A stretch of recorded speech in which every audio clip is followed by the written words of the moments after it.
Kenneth, thank you. There are much more questions that we'll also be asking our guests that who are already seated already with us in the studio. Let me start by introducing the National Coordinator, Clean Nigeria Campaign, Chioma Opara. Chioma Opara, thank you very much for joining us. Thank you very much. Good morning.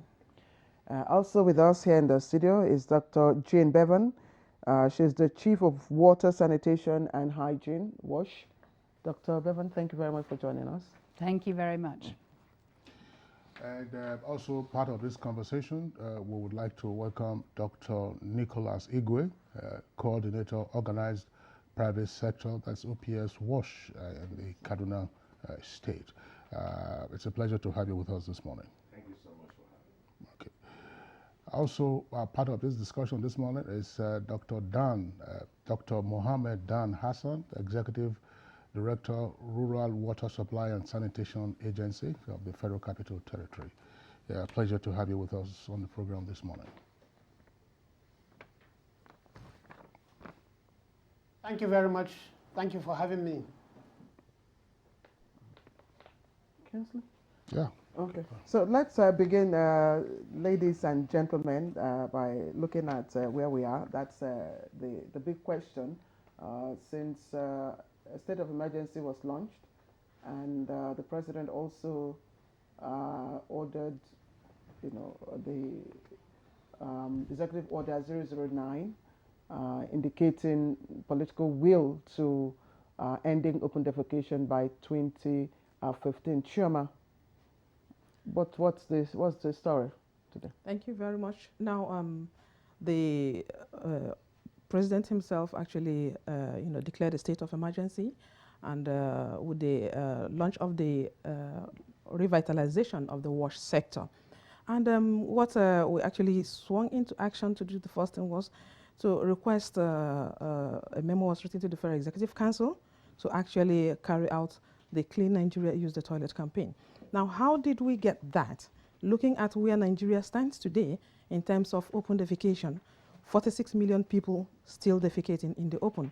And looking at what India has done over the years, within a space of 5 years, they were able to move more than 550 million people away from open defecation through the Swachh Bharat mission, which was launched in that country in 2014. It became necessary and obvious that we needed to do something, really to see that we end open defecation.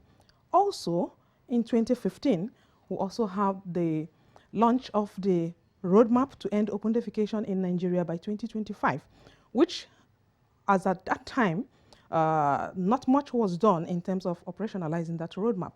So it became obvious that we needed to operationalize that roadmap and make it really a document that we should actually begin to run with. And with that on board, the Clean Nigeria campaign was flagged off by the Vice President, Professor Yemi Oshibanjo, on the 19th of November. And part of that approval by the Federal Executive Council was also to ensure that all the states also flag off and begin to roll out the campaign to end open defecation in Nigeria. And then, of course, we had the Executive Order 009, ending open defecation in Nigeria by 2025, and other related matters. Also adding to that is the steering committee that was also inaugurated. Incidentally, too, the Vice President is the chairperson of that steering committee. Now, the steering committee is expected to give oversight function to the campaign. So this is 2 years now. The campaign was flagged off, was launched. As of today, we have all the 36 states have been able to flag off. But in terms of implementation, it is still very slow. Yes, that's what I'm saying. I mean, where are we? If we're talking about 47 million, since the launch, since we took active, action and the flag off, the domestication at the subnational levels, what progress have we made? No progress at all. Okay, thank you very much. When this campaign was flagged off in 2019, we had, as at that time, 16 local governments that were open defecation free, and a lot activities, began to happen at the state level. And also, the Honorable Minister actually carried out huge advocacy visits, trying to bring, the executive governors on board to understand where we are and the need to move it. As of today, we have 71 local governments that are open defecation free, but that is not enough. We know that we need to still do more. But as at last year too, we had part of the COVID-19 WASH response support to states was what the Honorable Minister also, requested, which is ongoing now, and that is the engagement of youth volunteers, 100 youths across 774 local governments to carry out the messages of sensitizing the entire public down the grassroots, and to see that these messages go down to the grassroots, and then everybody understands what is on board. With that, in fact, it was with this that all the states as of today have flagged off the campaign, and the rollout is something that is ongoing. But as of today, we have 71 local governments, and we're looking forward to having more before the end of the year. But definitely by 2022, with everyone on board, we need to push and then begin to roll out more local government. In fact, we are looking at statewide open defecation free, because states like Jigawa, states like Katsina, as of today, Jigawa has 18 local governments that are open defecation free out of 27, and Katsina has 21 local governments that are open defecation free and working towards. So there's already a little competition around states saying, I'm going to be the first state, to declare the entire state open defecation free. Bauchi State also had 6 local governments. Benue has 9 local governments. Kaduna State has 3. Kano has 3. And it's just to say that in all the geopolitical zones, we have at least one local government that is open defecation free. And with that, we're going to really push this campaign to see how we can begin to run with it in 2022. 71 local governments, that's less than 10% of all the 774 local governments in the country. And 2 years into the launch of the campaign, we're having this somewhat dismal number in terms of compliance with the requirements. Which of the more urbanized states of the Federation have their local governments open defecation free? I would say we have in Katsina, we have 1 or 2 urban, semi-urban, local governments that are open defecation free. But there is something also, which is the fact that part of the objectives of this campaign is actually to roll out a communication campaign. A communication expert has just been engaged, and a lot will be heard more, because again, we also know that we need a whole lot of buzz in the air to ensure that the media carry these messages as far as they can go. So with the communication experts on board, we are going to do a whole lot more in that regard. All right, Dr. Bevan, isn't it quite ambitious, considering the infrastructure available that we need to drive this campaign? Thank you for the question. It is very ambitious, but there's nothing like a real goal to strive towards, to encourage people to do that bit extra. And I do think that it's perfectly possible with a real huge effort to achieve the goals. So what UNICEF works closer with the communities and probably the LGAs. What's your evaluation of the behavioral change? So my understanding is that a lot of people know that they need a toilet, like they know that they need to hand wash. But our data tells us that people often don't practice what they know, just like, we should sleep more, we should exercise more. Sometimes, the knowledge doesn't always transfer. And so some of the support that UNICEF has been giving in the States is making it much easier to adopt practices, particularly working with local entrepreneurs in the private sector to build what we call toilet businesses, to help sell toilets, pans or hand washing stations or parts of toilets, so that people can easily incrementally improve their sanitation situation. Okay, thank you. Dr. Nicholas Igwe, National Coordinator, Organized Private Sector, OPS WASH. What's been your experience in this campaign? Yeah, it's been a very great experience because the OPS Wash was actually launched, I think, 2 years ago by the Honorable Minister of Water Resources, who actually himself is a private sector person that believes that without the private sector engagement, we will not be able to achieve much goals. And it also boils down to what Ms. Opera has also just said as well. All stakeholders have to be involved. Stakeholders, private sector, development partners, NGOs, and so on and so forth, even the government agencies. So the private sector, since it was launched, we have about 4 or 5 pillars. One was to actually say, how do we partner with Nigeria in diaspora? So through Honorable Abike Dabiri, who is the chairperson of the Nigerian Diaspora Commission, we started engaging Nigerians in diaspora to say to them, you need to assist.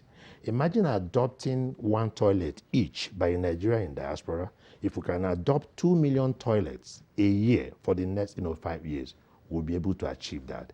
And that has been possible. As we speak now, in the next 2 hours, one Nigerian in diaspora, David Alaba, who plays for Real Madrid, has donated so much amount of money to build toilet facilities in Ogun State. The groundbreaking event will be held in the next 2 hours in Ogun State. It's also another area. The second pillar is partnership with the state governments. So OPS Watch will realize that we can actually partner directly with state government in area of how do we even create jobs. Private sector, we don't just look at the challenges. We look on how to turn the challenges into opportunities. We look more on the circular economy. We look more on the green economy. We look more on job creation. The other aspect is entrepreneurs. Because of the strong political will that has come from the side of the government, as Ms. Opera had just highlighted, from the president to the vice president to the ministers and so on and so forth. The entrepreneurs are now eager to say, okay, they want to even own toilet themselves. Even in ICT as well, people are beginning to develop softwares or apps on how to even identify a toilet in public places as you travel. So these are the areas that we have been trying to obviously bring the entrepreneurs to say to them, you can actually make something for yourself. We now also have the organizations. We believe that we have to move beyond corporate social responsibility in terms of people saying, okay, I'm donating a toilet. How else can we create other models that will be able to accelerate the process? So one of those areas is tax credit scheme. Remember in Executive Order 007, we have tax credit scheme initiative whereby the likes of the Dangote, NTA can actually develop a particular maybe kilometers of road and they get their funds back through tax incentives and so on and so forth. We've now actually asked the Vice President to actually support and approve that we should infuse that tax credit scheme into Executive Order 009, and it is ongoing. Maybe I will speak more on that as we move on. We have also created Blue Bond Initiative to say, okay, because we need resources. Most of the challenges that we have is 1, technological challenges in terms of infrastructure, 2, financial challenges. So we are creating Blue Bond to be able to also support and see how we can raise additional funding for the government to be able to have access and be able to obviously accelerate the process. 2025 seems to be very close, but it's achievable with the level of efforts, the level of collaboration, the level of multi-stakeholders collaboration that we have seen, and of course, most importantly, the very strong political will that is coming from the government that is now enabling the private sector to come in and participate in one way or the other. Thank you. All right, Dr. Igwe, thank you very much. Let's bring in Dr. Mohammed Dan Hassan now. He is the Executive Director, FCT Rural Water Supply Sanitation Agency. Dr. Dan Hassan, I'm wondering why the FCT is not even leading in this campaign, because when you listen to Mrs. Opara, I didn't hear her mention any of the LGAs, in the FCT. So what is your experience?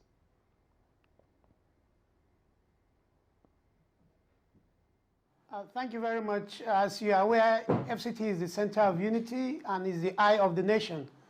Just about a week ago, on the 9th of this month, the Honorable Minister of State declared a state of emergency on water, sanitation, and hygiene, and also launched the war on open defecation in the Federal Capital territory.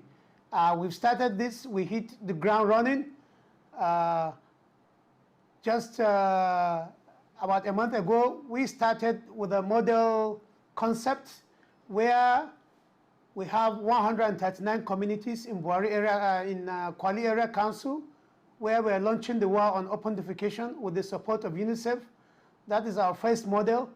And you know, FCT has 6 area councils, 6 local governments. So we're hoping the next 1 year, at least we have 1 local government that is open defecation in the FCT. So we've started with the 139 communities in Kwali, and also we have a model scheme that we started in Buhari with the support of Japan International Cooperation Agency. So the battle is on, and hopefully in the next 1 year, we'll put FCT on the map in terms of eradicating open defecation in the country. It's not just having the infrastructure. We also have the campaign and awareness program, which is very key in this fight. I would like to give you a very good example. We went to a community where they built houses, 16, 15 rooms in the house, but there's not a single toilet. And when we asked them why, they said, no, when you are excreta and my excreta, and to talk in local parlance, when the shit from one person and another mix together, it brings poverty. So you see, the fear of having toilets in their household is the issue of poverty. We said, no, poverty has nothing to do with your shit and my shit mixing together. So you see, you need a lot of awareness. Even when you put the toilets there, they will not use it because they have the belief that it brings poverty. So apart from having the infrastructure, education and awareness is key. And we've started this on a very high level. And we're having the support of our local citizens. Thank you. Dr. Hassan, you didn't even have to go as far as Kwali. Just travel down Yaya, you know, Maraba axis. Just at the foot of the flyover, Karu flyover, you see a lot of people doing it in the open, you know. I mean, what kind of fight are you fighting? What is the intensity, you know, of this fight? And how are you waging it?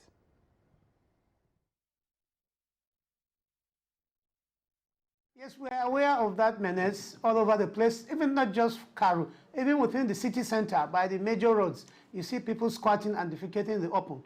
So our plan now, we have an action plan, a roadmap to end open defecation in FCT. This requires a lot of funding, building the infrastructure, and thank God we have the highest political will now that we've ever had. So apart from having the infrastructure, we need to educate the people. Enforcement will come as the last resort, but you know Nigerians, the way we behave. So we take things easy like a desica. But more than that, we still need to have the public toilets in places. And we have private sectors, we have Nigerians in diaspora willing to come and invest, some even freely donating their money. They just need the enabling environment to have those toilets. So we've started the campaign, we've started the construction of the public toilets. And also, the government will not be the one to operate and maintain these toilets.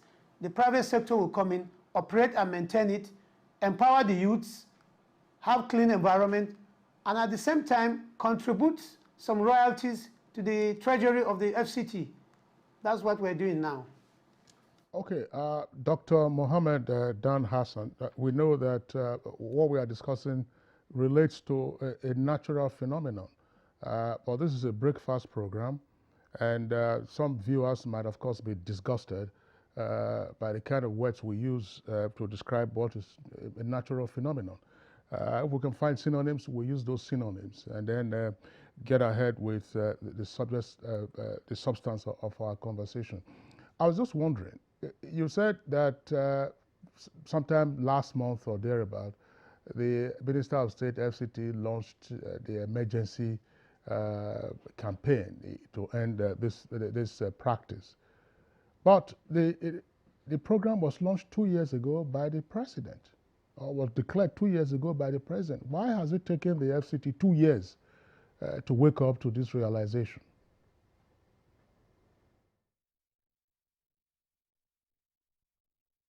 Thank you very much. It's exactly 9 days the declaration was made by the FCT. At the national level, it was launched by the president in 2019. Each state and FCT is mandated to launch this declaration to kickstart. However, a lot of things happen, and all states declared on except Bayelsa and FCT. Fortunately, Bayelsa declared a state of emergency in October, and then FCT followed suit in November. I'll say it's better late than never. So it's one step at a time. So we're on track. We are not there yet. It's not yet Uhuru. It didn't take FCT this long after the national launch to have our own 2 years after. It's in process. We've been working underground with a lot of stakeholders, the OPSWASH, the Federal Ministry of Water Resources, the international development partners like UNICEF, WaterAid, and what have you. So it's not too late. It's never late to start. And we're on track. We have a roadmap which we started following step by step. And I'm sure with the support of all Nigerians, we'll get there. Sheep business is everybody's business. With NTA by our side, I'm sure we'll increase the awareness and campaign.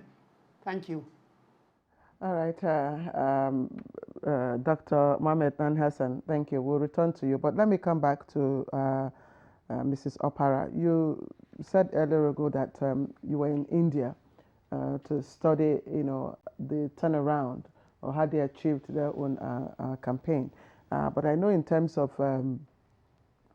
population, India is quite bigger. It's several times bigger than us. In terms of landmass, they are also, bigger than us. So how is it that India was able to achieve that in less than 5 years, and in 10 years we haven't even, made any appreciable progress? Thank you very much for that question. India, we know that we have a lot of peculiarities with Nigeria as well. Yes, India has a huge when it comes to population, and that was actually the trigger. That was the trigger, because looking at India with that size of population, they were able to do that. Then Nigeria should also be able to do that, having just 46 million people that defecate in the open. And that was where our journey started. Now, looking at open defecation is saddled with a whole lot of beliefs, a whole lot of myths, and that is the truth. And for these 71 local governments that are open defecation today, is as a result of, yes, open defecation free, sorry, today, we have been able to clear all these, and that is the strategy that went into place, community-led total sanitation, triggering communities to action to actually see, because you would be surprised to hear a whole lot, just like one or two that have been said here. You go to a community and say, no, a husband and wife cannot use the same toilet. So we have just one, we have to go into the bush. And then you also hear, how can I have a toilet in the same house with me? These are some of the beliefs, and that is why a very big communication campaign needs to go out there to really help people change this mindset, change the belief, and begin to look at having toilets as a source for improvement of your health and a source for improving the economy of the nation. And that is where we started all that, to see that we should be able to push this. And these are some of the strategies that India also put in place to see that they were able to, by 2019, they were able to eradicate open defecation in the entire rural India. There's 71 LGAs. 71 LGAs. Can you explain to us the context in which they are open defecation free? Thank you very much. Now, a community is sensitized, triggered to action. A community is visited. Let me just look at that process. A community is visited, you trigger them to action, making them understand that whatever we do in terms of defecating in the open goes back to your water source, either through the flies, or you find yourself drinking it at the only source of water. And I tell you something, by the time you visit some of these communities and see the reaction. I have been in a community where in the course of discussion, a woman started vomiting. You mean we have been drinking and eating that? And the disgust, and that is what that particular strategy is meant to bring out. It's meant to bring out disgust. Let us begin to look at it at that. It is something that is not. You have also seen situations where some people are saying, I don't have money to build toilet, and then you now begin to take them through a process of medical expenses, and then the person is actually seeing clearly that I spend more going to the hospital as a result of cholera outbreak, as a result of diarrheal diseases. Why can't I build a toilet? And that is what has led these 71 local governments to action to actually build and begin to use their toilet. And these toilets were actually built by these people. And the toilets within the public places are now where a whole lot is happening around the private sector, coming on board to actually give a whole lot of support in that regard. And then institutions. It is really disheartening to also see that a whole lot of schools do not have toilets. Does the kind of toilet matter? Yes, because it does matter, because when we look at the wash norm reports that we have today, we have 46 million people defecating in the open. And then we have a sizable number, about 112, that are unimproved. And these unimproved facilities wouldn't count for Nigeria, because we also see that because it is unimproved, just a toilet where flies are still moving up and down through the toilet, and then it's also possible that it's not washable, you cannot clean it. So we're going back to open defecation. So the kind of toilet, really, it has to be an improved toilet, a toilet that you can actually wash and keep clean.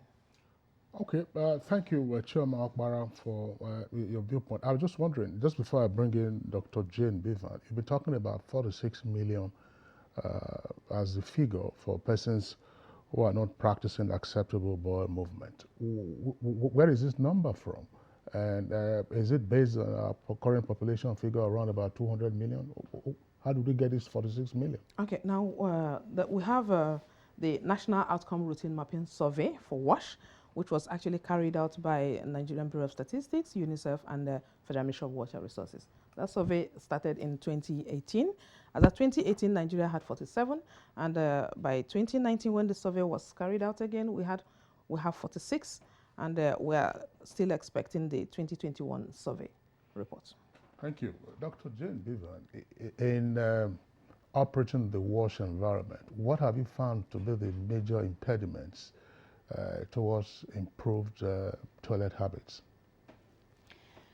Yes, there are several issues that do impede people from actually building a toilet. And I think the biggest one is probably poverty.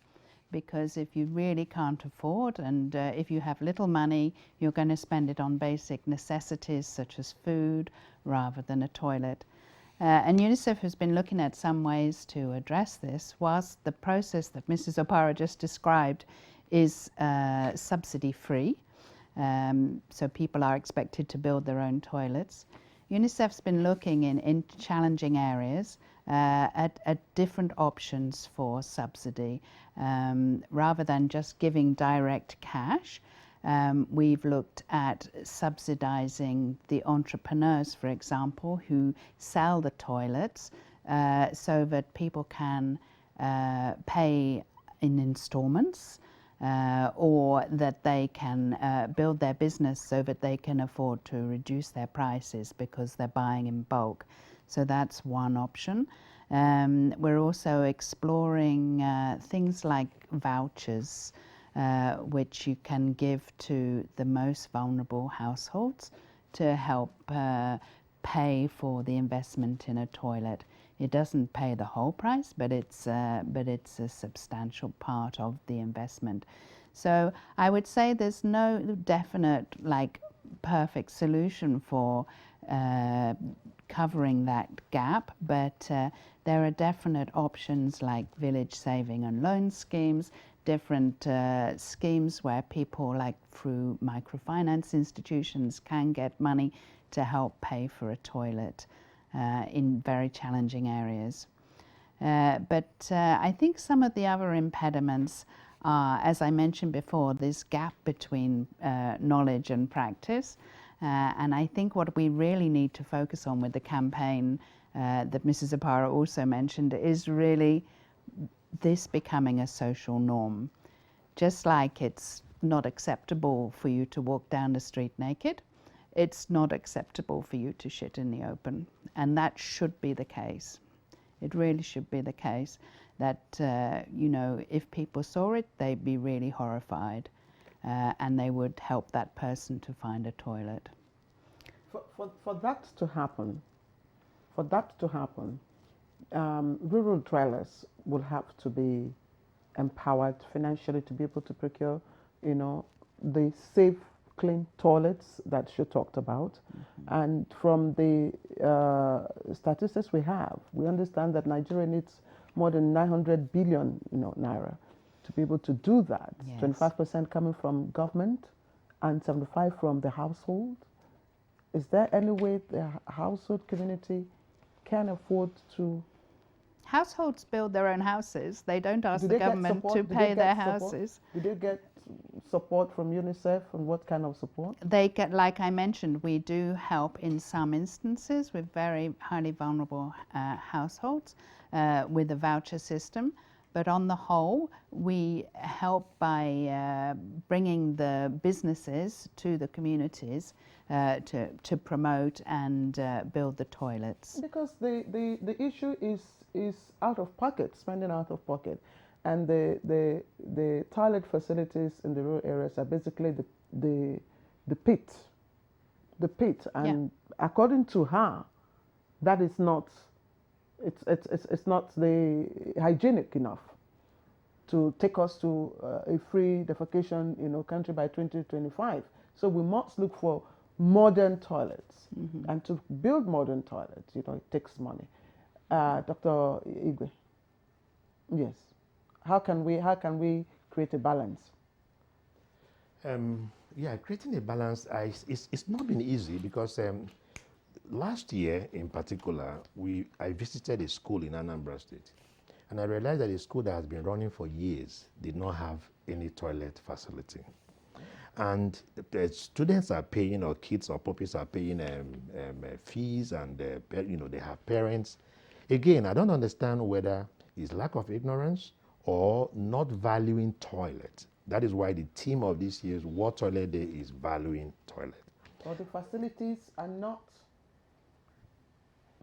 functional. Yeah, some don't even have any facilities. So what we had to do was to say to them, okay, sensitize them to say, the social impact, the economic impact, even the performance of the kids in school, they all obviously, move around not having access to safely managed toilet facilities.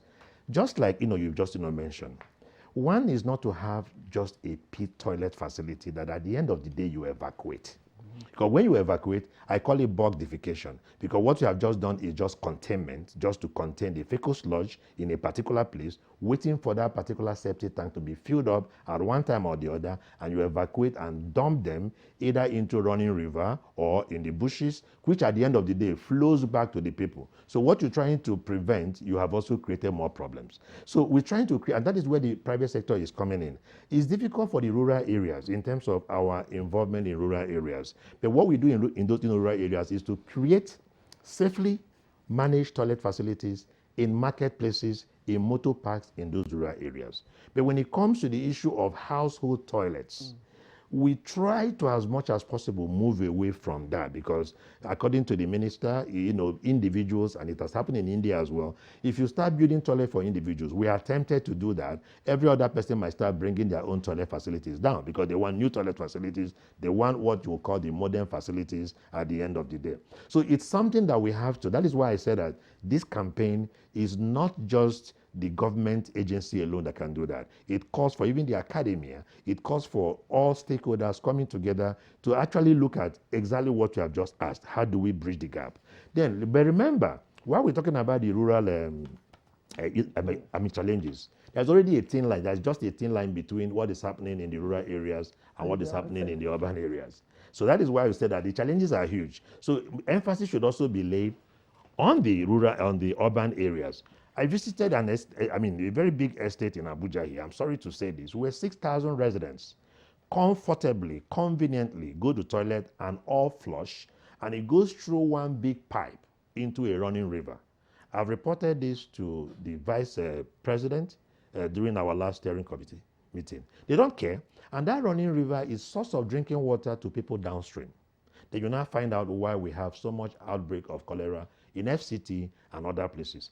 Now, so the challenges are huge. So what we have done as private sector is to also say to them, come on board. We can build toilet for you for free on a BOT model to say we give you 10, 20 years to pay off for the toilet facilities for the estates. Then when it comes to the toilet facilities in public places in urban areas, we're also coming seriously to say we can fund, but people have to pay a token to be able to have access to those toilets, so that the entrepreneurs that we have funded will be able to, over time, be able to pay off for whatever facility that we have granted, to them. So the challenges are there.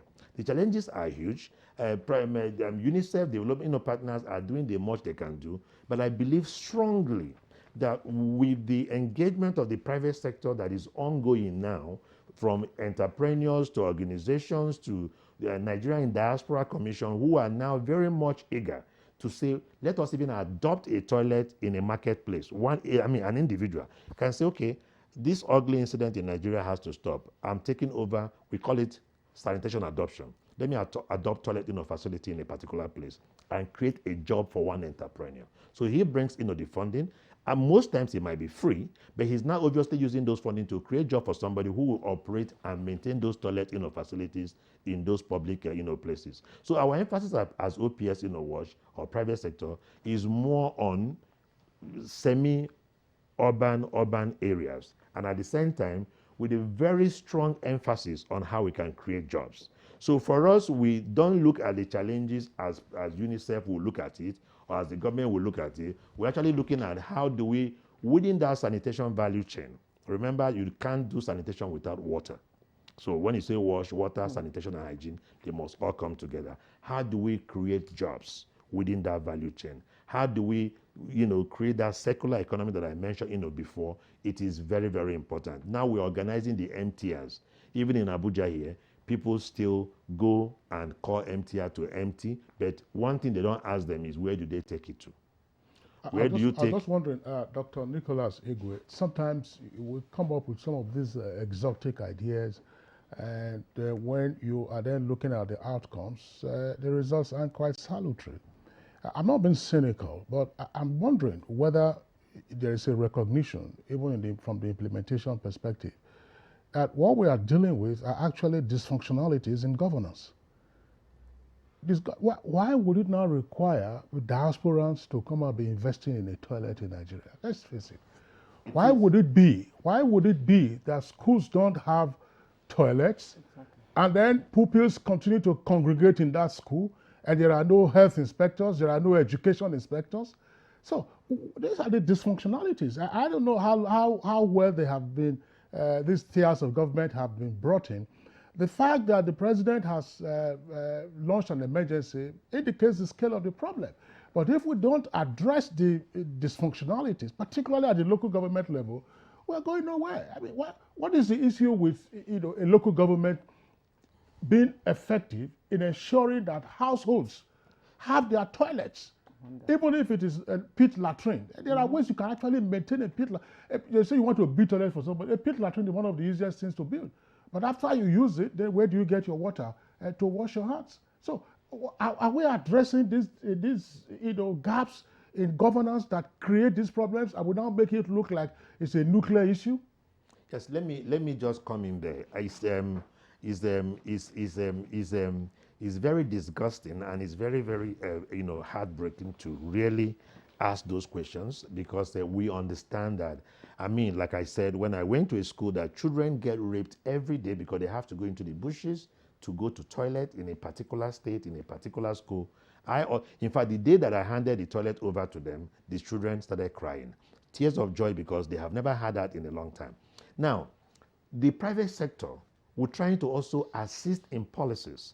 Development partners like UNICEF are also doing the same thing, to actually engage the government to say, some of these practices, just like you have mentioned, it's not even good to hear that a government agency or even private individuals will go and build schools, collect money without actually having toilet facility that is safely managed, equipped, that the children can actually go in there. We are also trying to address the issue. When the president declared state of emergency, I think, in my opinion, what he was simply saying was that, come on, everybody, stakeholders, we have problems, we have challenges. The challenges could be issues around governance. Challenges could be issues around lack of policies. Challenges could be issues around poor implementation. Challenges could be issues around funding or corruption or one thing or the other. The gaps are there. How do we help each other? So I think it's not too late to get it right. And that is why we are doing everything possible to let the government to also understand. It's just like FCT. Yes, we've been trying to work with FCT even before the declaration of emergency in WASH that was just done a few weeks ago. We have also tried to talk to them to say, we understand that the challenges are there. Remember that they might not have the capacity.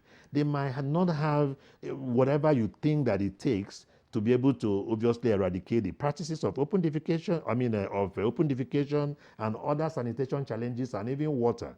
I was in Lagos State during the Lagos State water investment, promotion, or something like that, and the governor stated that they also have problems. They need solutions. So I think we should be focusing more on. We have taken off a few years back. The government is realizing that they can get help. They are also trying as well. Like I said, when we wrote letter to the governor of Ogun State to say that somebody is interested in, having a site to assist the communities in different market, places to build toilet, facilities, they were very, happy, not because they were getting free funding. They were also asking how can they support. Do they bring some funding as well? We say, no, not yet.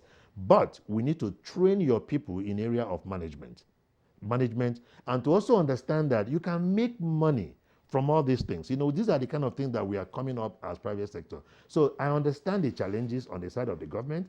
It did not start 2 or 3 or 4 years ago, but for the fact that they have already started and the political will is already there, we are willing to support them in areas of making sure that we have effective implementation of all these things that we are talking about. Because the one thing is only private sector. If private sector, they understand sustainability. They understand that you don't build a toilet today and tomorrow it breaks down. They understand that you don't drill a borehole today, after commissioning it today, in 2 days' time, it doesn't have to work again. We are bringing a whole lot when it comes to sustainability to assist the government. And that is what I mean by collaborative support from all stakeholders. So we need that multi-stakeholders collaboration to be able to solve the problems that you have just mentioned now. We cannot give up as Nigerians. We just have to keep on pushing. Dr. Nicholas Igwe, thank you. Let me also take my question to Dr. Mohammed Dan Hassan. Dr. Dan Hassan, I'm wondering if you've taken the fight, or if you've been to some of the schools within the FCT, schools that are run by states, as well as federal. If you have, I'm sure you must have also heard of the slang throwing shot put. It's a very common practice in all the schools. So my question will be, have you thought of starting your campaign even from that level? Because even before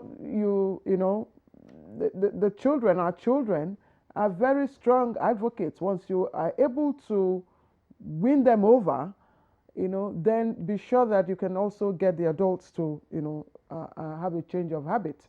So have you thought of starting off from the school level?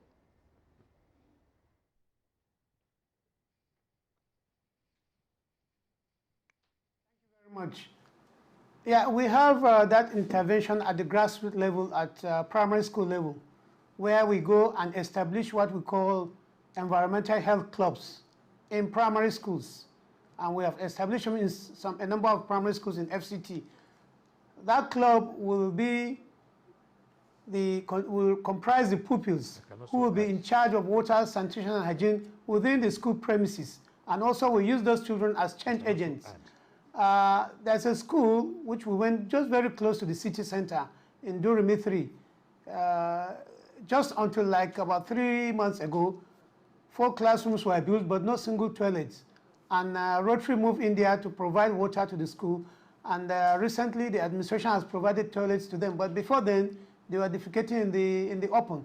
So we established environmental health clubs to use the children as change agents, even when they get back to their communities. And also, we ensure that we teach them on the way to maintain the toilets. And the toilets must be friendly, because sometimes, especially when the children reach puberty level, especially getting to the secondary school level. Some will remain at home when they are on their cycle at the secondary school stage because the provision is not made for them to change while in school. So we now encourage that these toilets, when they are constructed, they must be female-friendly, gender-based, gender-friendly. And at the grassroots level, these schools now, primary schools especially, when we have these children, and then we organize quizzes and tests for them with some prizes to encourage them to ensure that they maintain good sanitation and hygiene practice within the schools and also when they get back to their homes. And we've been seeing results, especially there's a school in Gidan Mangoro, Kashi Road in FCT. That was the model we started with, and we're getting some good results at that grassroots level. Thank you. Okay, all right. Thank you very much, Dr. Mohammed Dan Hassan. Ladies and gentlemen, we're going to have to take a short break now. When we return, we'll continue with the conversation. Budweiser Game of Kings is finally here. Watch the battles to beat all battles live. La Liga's Roberto Carlos and Premier League's John Terry will be going head-to-head while playing alongside our very own MPFL players. So come join us on NTA Network and Budweiser's social media network on Saturday, November 20th at exactly 12 p.m. Niger, it's on. Game of Kings is brought to you by Budweiser, the official sponsors of the EPL and La Liga. COVID-19, that is the black swan of the century, has actually hit the whole world very hard, even the strongest of economies, and Nigeria was not spared. But due to the proactive stance and steps that the president has taken, we've been able to come out quickly. The president has consistently said we must invest in infrastructure, even as we're investing in human capital, that we must invest in infrastructure, because at the end of the day, that is what will bring about a sustainable economic growth. So the president has given us our directive. He has said you must make sure you pay salaries and pay pensions, but you also make sure that the critical projects of roads, railway, airports, bridges, major infrastructure that are meant to drive the growth of the economy, that we consistently invest in them, even if we have to continue to borrow to do so. This message is from the Federal Ministry of Information and Culture. New phase of development, peace, and prosperity. He is the father of the new Nigeria, His Excellency President Muhammadu Buhari, GCFR. Welcome to another season of giving Nigerians hope yet again. We are sure of a great future for both ourselves and generations yet unborn. We look forward to your leading us as a nation into our manifest destiny. Though the challenges against us as a people are many, we know that your leadership shall set us on the right path to our greatness. A new dawn beckons on us all, and having you as our president is a precursor to this. Thank you for believing in Nigeria. This message is from the Nigerian Television Authority, NTA. The Hammers will be hoping to continue their winnings. Travel to Wolverhampton. Will the Wolves throw a spanner in their works? This Saturday, it's Wolverhampton versus West Ham United on the Premier League Live, showing on the network service of the NTA from 3:30 p.m. The Premier League Live is brought to you by Baba Ijebu and powered by Integral.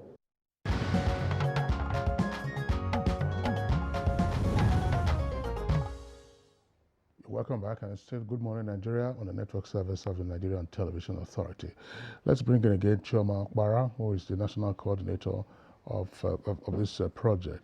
I'm just wondering, what is the role of the local governments in this campaign? And what is your reading of their performance since the launch of the campaign? Well, thank you very much. This national campaign is not national at the federal level, because everything goes down to the local government. Now, at the level of the local government, we're also aware that even the schools, early year primary schools, these facilities are supposed to be provided by the local government, the markets, the motor parks. But incidentally, these things are not there. So what did we do when we started? We started with advocacy visits to the states and then inviting also the local government chairman to come on board and then see how they can also support this campaign. Incidentally also, most of these local governments that are now open defecation free, a lot happened at the level of the local governments, because the local governments are expected to follow up these communities, all the communities, until each community becomes open defecation free. And there is a process. We have the protocol for verification, certification of these local governments. So the question now is, all the 774 local governments are supposed to come on board. And that is why there was something I said at the opening. I said, this program, the youth volunteer program, is something that has also opened the eyes of a whole lot of people. And that is something that is happening at the level of the local government, where the chairmen are sensitized and the local government coordinators at the units of the WASH units are also sensitized. So they come on board, they train these young people, and the young people go back to their grassroots. And it is a 3-month engagement. And a whole lot has happened for most of these places where this has been flagged off, and then the young people are now out there sensitizing, particularly for hand washing and ending open defecation. And a whole lot, because a whole lot has happened, as at the time before this program was flagged off, we had only about 14 states that have flagged off the campaign. But as a result of that particular volunteer program, which has gone down to the grassroots, and a lot of states have begun to understand the need to key into this campaign, we see that everybody is now on course, on board. The next level is we need to roll out the campaign. We need to collaborate with everybody. And this campaign is about mobilization, mobilizing in the entire country.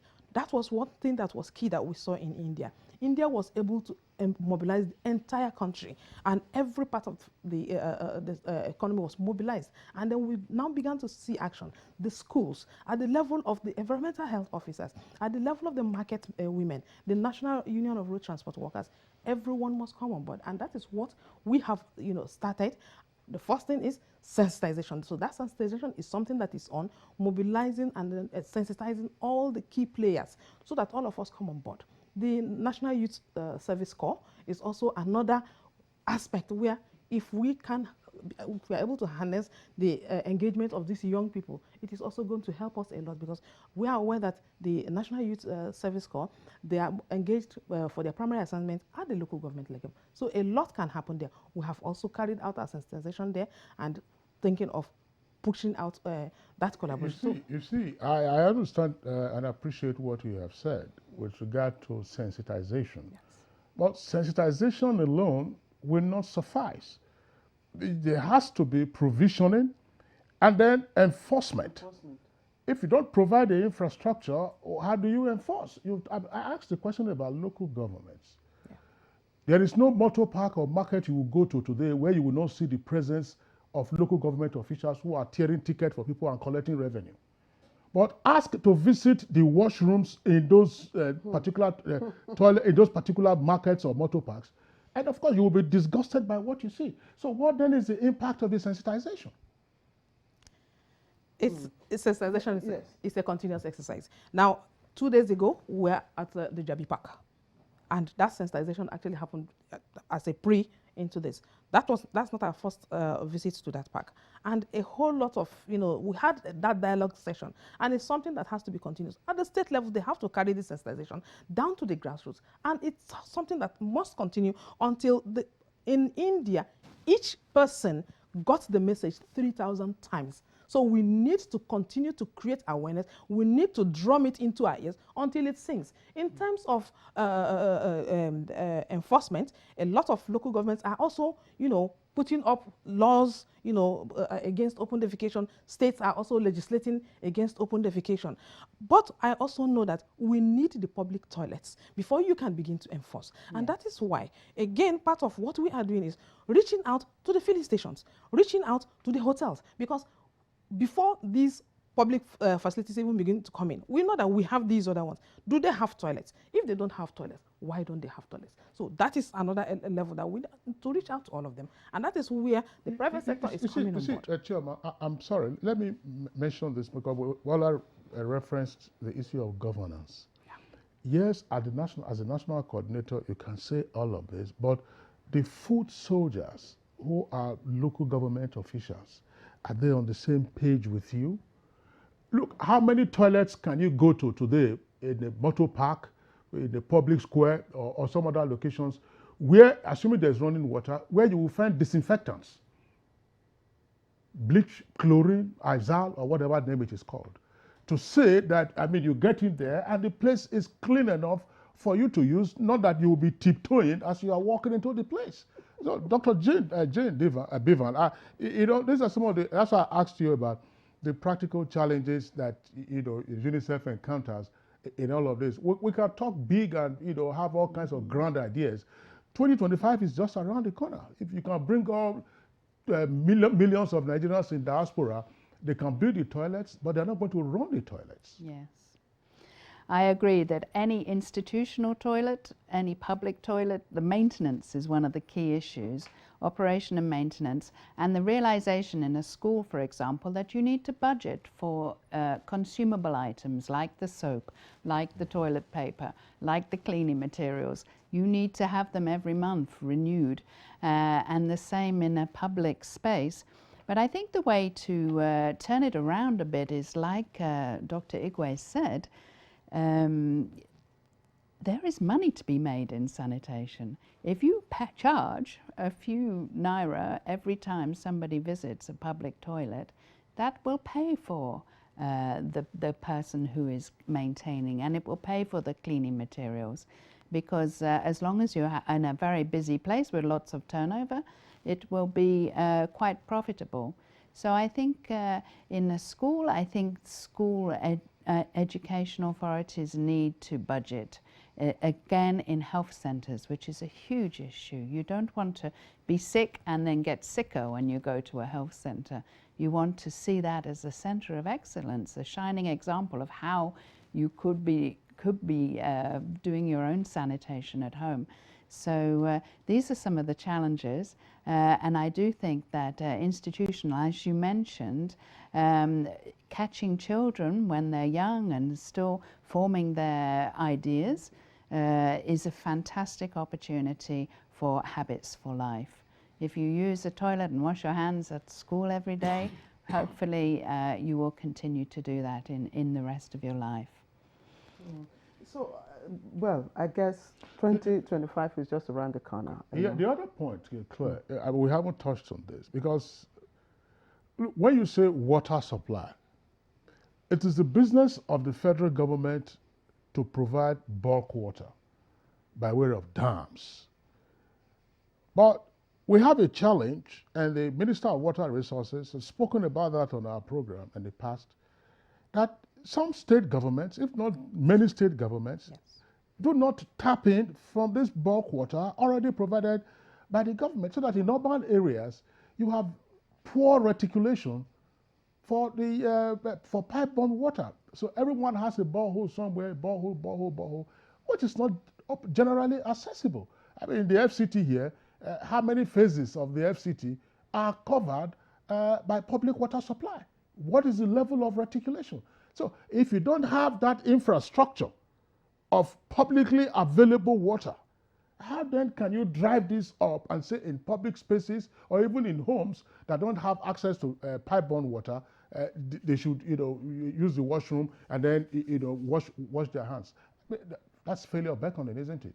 At least to an extent. Yes, you always need water, and there is no life without water. So people only live where there is water one way or another. They will find it. So in terms of hygiene, it's always possible to actually minimize the amount of water you use for washing your hands. So it's really not an excuse to say we have no water, because there's always water. Right, Dr. Nicholas Igwe, I want to believe that the first step, the first goal in achieving, free, open defecation-free country by 2025 is to get, Nigerians to stop doing it in the open air. That's the basic step. Once that is done, then I'm sure we now, roll in the next step, which is of course maintenance and and all that.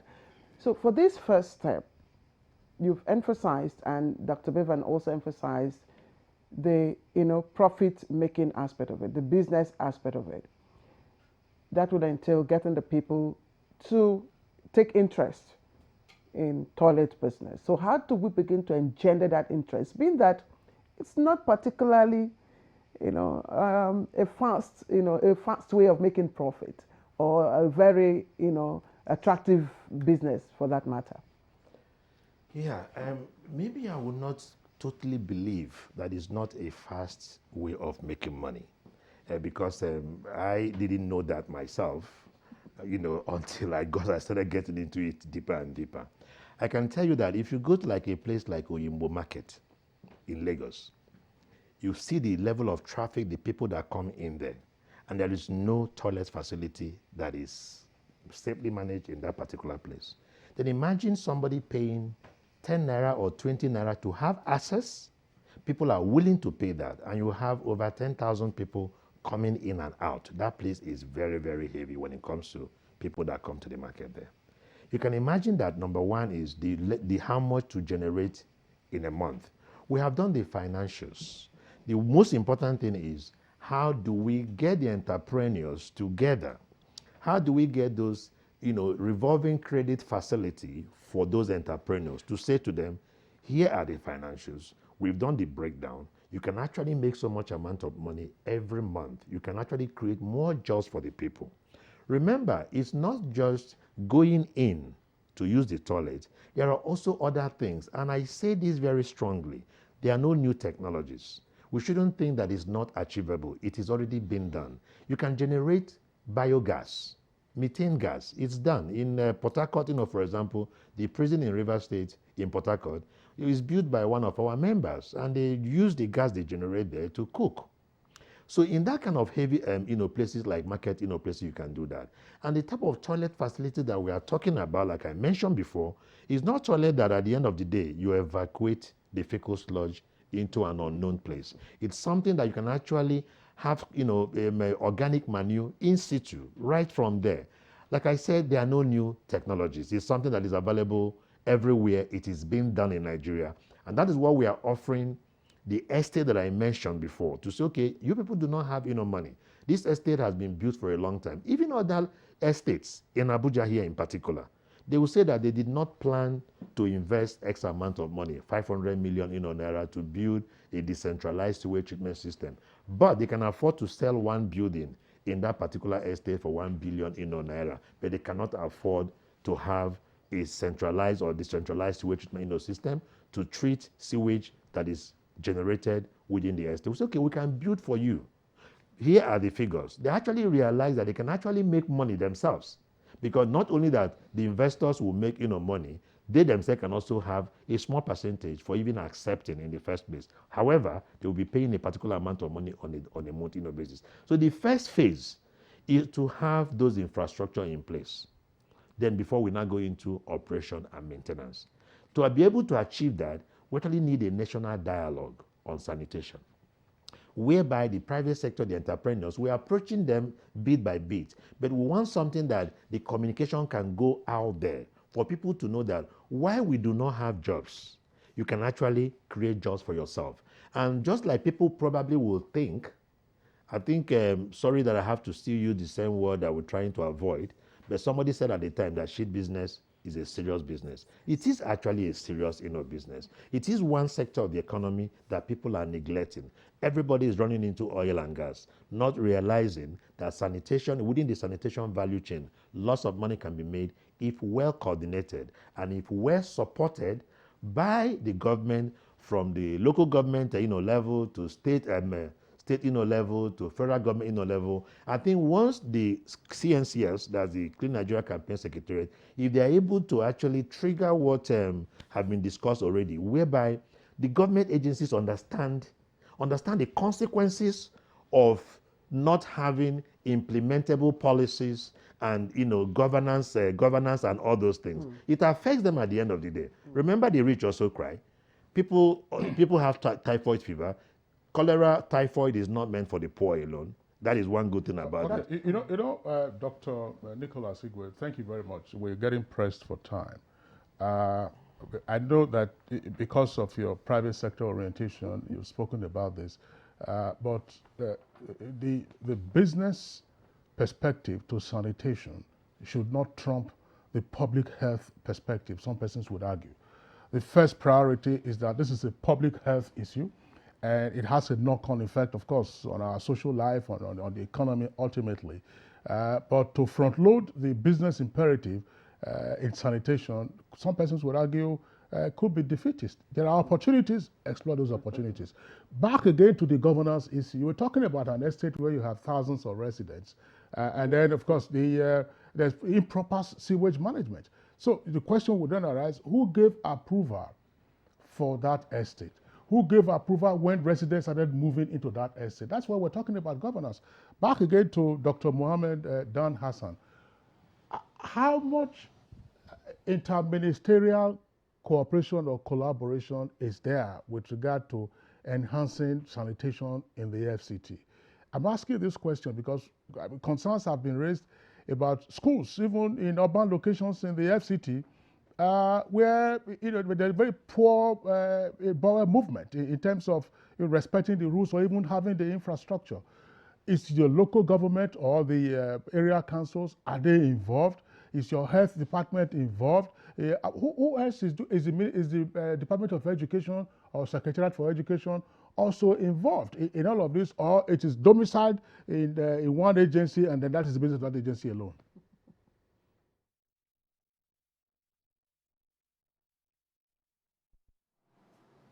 Thank you. We have what we call FCT Task Group on Sanitation. And this group comprises all the agencies, the stakeholders, such as the Abuja Environmental Protection Agency, the Development Control, the area councils, urban and regional planning, all the stakeholder government agencies. They come together to now project these issues in terms of even when approvals are given for building by development control to ensure the proper sanitation and hygiene infrastructure is there and is adhered to. So it's not just an agency that deals with it. We have a kind of a forum where the relevant government agencies come together and try to address all these issues, both in the city and the area councils. So that already is in place. I don't know. Let's take a practical example. My colleague Claire has been talking about the situation in Yanya Karo. I mean, Yanya, part of it is in Nasarawa, and Karo, where you have this disgusting practice. Here in the city, Mabushi, that's where you have the Federal Ministry of Works and the Ministry of Environment. Under the bridge and where you have a number of daily paid laborers who gather, there is no evidence that anyone is maintaining the proper discipline with regard to not soiling the environment.